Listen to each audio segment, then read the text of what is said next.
তো প্রিয় দর্শক, আমার কাছে একজন পেশেন্ট, তাকে আমি কাইরোপ্র্যাকটিক ট্রিটমেন্ট দিয়েছি। তো ওনার কাছে জিজ্ঞাসা করবো কি সমস্যা, কোথা থেকে আসছে। তো তোমার কি সমস্যা আছে? আমার এই কোমরের ব্যথা ছিল। কোমরের ব্যথা।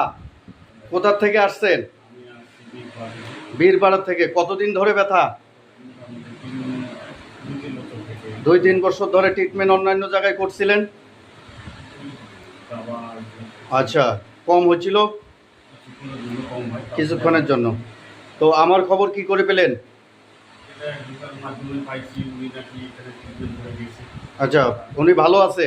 আমার ফোনের মাধ্যমে এই নাম্বারটা পাওয়া আচ্ছা আচ্ছা, গেছে। আমরা এখানে আসলাম। ওকে ওকে। তো আপনার নাম কি? আমার নাম এমডি হোসেন আলী। ওকে, তো কি কাজ করেন? আমি কাশ্মীরের কাজ করি আচ্ছা আচ্ছা। এখন ট্রিটমেন্ট করে কীরকম লাগতেছে? এবং সুস্থ আছি এখন।